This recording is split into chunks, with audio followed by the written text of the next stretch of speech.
Thanks for staying with us. This is still live on Daybreak, and the conversation continues with Paul Ibuje, our senior correspondent, who is still on the ground at Osun State to take the aftermath of the Osun governorship polls that took place on July 16th, with the PDP's candidate, Senator Ademola Adeleke, emerging victorious. Paul, thanks for staying on the line. I asked just before that break, what's the situation like? I know it's 2 days after the results have been announced. Are the streets still filled with people celebrating, or it's back to normal, day-to-day activity in Osun State? Yes, of course, Samson, you understand that such victories are victories that comes from the within, and the people always want to continue to do a celebration, and so many other political stakeholders want to also show themselves to tell the man who had just won the election, that the person of Senator Adeleke, that they were with him all through the process. Of course, you should know that this is a process, this is a time for lobbying for positions, because a few months away, the governor-elect will be going into office, and he needs to put some persons into some offices to run the government with him. So the jubilation celebration continues until maybe after some weeks from now. Oh, quite interesting. But what's the situation like? Do we still have a heavy presence of security personnel, or the police, forces have been have moved back to their various, stations? Of course, in strategic positions and locations across the town, you also find security agents, but most of those who were mobilized for the election, don't forget the Nigerian police mobilized over 21,000 yes. personnel. You also have those of the Nigerian Civil Defense Corps. You also have immigration, you have the NDLEA, you also have custom service, so many other parastatals, but they have demobilized the heavy presence of security that we had in the state before now, but we also have some strategic places where you have security personnel to ensure that the state is cool and calm. All right, Iboje, you were present in Ekiti State to cover the Ekiti State elections, and you're also currently in Osun State too. Let's do a comparative analysis quickly with what you experienced or what you noticed in Osun State as compared to Ekiti State. What's the difference? Like, if you want to, let's look at the political analysis of what played in Ekiti and political analysis of what played out in Osun.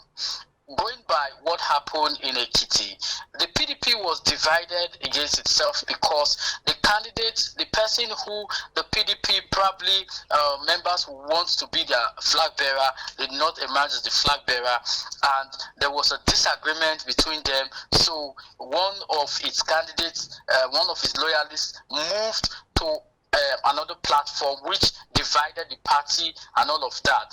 Now, in Osun, that was the same situation we found where they disagreed amongst themselves and they were trying to put their hands together but could not do it until the eve of the election, where we saw what happened.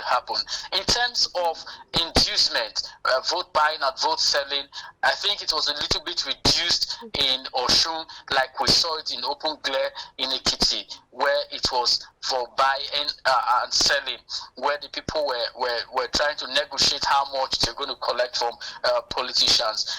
In Osun State, it was not that glaring, but of course we know that there were some places where vote buying took place, but it was not too obvious. Now, do you foresee the current governor, Boyega Oyetola, accepting this defeat? Because on Sunday he made a statement, which some of it read that he was still going to consult critical stakeholders of the party, and he encouraged his supporters and fans, in quotes, to remain calm, and also employing the security officials to maintain law and order. So, well, Nigerians under the comment section now, well, they had to say that maybe they would take that to court. We do not know, but do you foresee a full acceptance of that defeat from the current governor? Like I said before, Margaret, you see, one of the issues and problems that we have in this part of the world is that we don't have the spirit of sportsmanship, and we are quick to antagonize anything that does not speak well of us, anything that does not add value to us. We are quick to condemning it. Now, let's take for instance, if it was the incumbent governor that won this election, he would have seen it to be a peaceful and credible process. I am not saying that he does not have the right to look at all what happened during the elections, but for crying out loud, for once, let's try as much as possible to be able to do what is right at the right time. Now, the Independent National Electoral Commission is the body saddled with the responsibility to conduct elections as far as this country is concerned, national elections. They have done the needful. They have done their best. Now, what he should have done was to accept what they said and now make his objections known to them by going to the court to say, we are going to challenge these elections, we are going to challenge the victory of these elections. But now that this had happened, yes, of course, we want to accept the result the way it is right now, but we know that we have objections to these areas and these areas with these elections, and allow the situation to be a little bit calm than it is right now. Now, let's ask ourselves the questions of what are the issues that we are going to be seeing in few days from now. Now, the APC definitely is going to be challenging this result from all its body language, right from when the results were being declared, because the agent of the All Progressives Congress, who was on the ground in the center where the elections results were being declared, was always at a loggerhead with the Independent National Electoral Commission while the results were being declared, to say to refuse some of those results that were sent from the coalition office to the center. Now, after the whole incident, he refused to comment. He refused to talk to the pressmen on the ground while we were trying to see if we can get an interview from him to know when and what is the next step of action by the party in the state. He refused to say anything about it, to make a comment about it, and which, of course, that in itself, again, is not good for a political party, because we are not part of the process. We are only part of the process. We are not party to it. So if we're asking you a question, we're just being objective, we just want to know how you feel about it, we want to know what steps you're taking, and all that. Okay, now let's look at, thank you for that analysis, but quickly before we go, let's look at the general elections. With what happened in Osun State, a lot of persons have still said that it's more about the person and not even the party now, about the person, the belief in the person, and it will be replicated in the general election. So what do you have to say with Ekiti State, Osun State, how it has panned out, and looking at the general elections, do you foresee voter party? Well, before the Osun State elections, we would say that we would see voter party in the coming election, but with Osun State, it's beginning to make we Nigerians have a rethink about our earlier statement. So what do you have to say about it quickly, please? Now, Margaret, you see, when people do analysis on elections and say it's not about parties, it's about persons, yes, of course, the person who, the character of the person who is contesting the election has a great deal to the election, but not to rule out the political platform of which that person is standing to contest that election.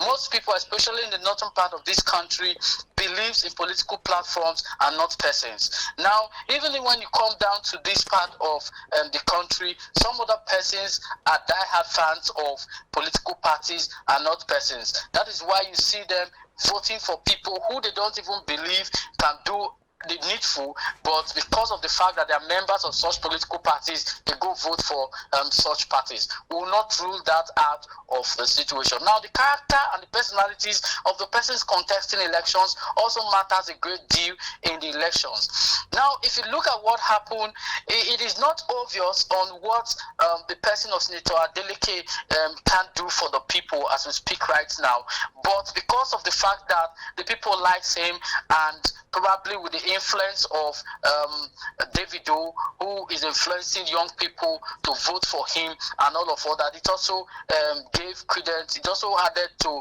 what he got in the elections. But the APC had another person also won the campaign for them. What did you call him again? Portable. Portable, yeah. And he also influences young people too. So is that a factor, Iboje? And we have 30 seconds actually. Not from Osun State, okay. Right? Let's not get it twisted, right? Now, Davido is part of them in Osun. Now you could see what happened when Davido stormed the final rally of the grand finale of the rallies of the People's Democratic Party. We could see what happened. In fact, most of the youth that came to that place that day, they didn't come because the presidential candidate of the People's Democratic Party is coming. They did not come because they want to see Governor. They came because they want to see Davido. And immediately they saw him. You could see the reaction. You could see how they were chanting for him. You could see how they wanted to do all to see if they can feel or touch him and all that. This again will go down when it comes to putting their hands, their fingers on the ballot papers for any other political party. All right, Iboje, for the want of time, we may not be able to take more of your thoughts. Well, thank you so much for sharing your thoughts with us on the show this morning. You're welcome. All right, that was Iboje Aquaria, our senior correspondent, calling us or speaking with us from Osun State. Let's take a short break now. We have more conversations for you on the show this morning. Please do stay with us.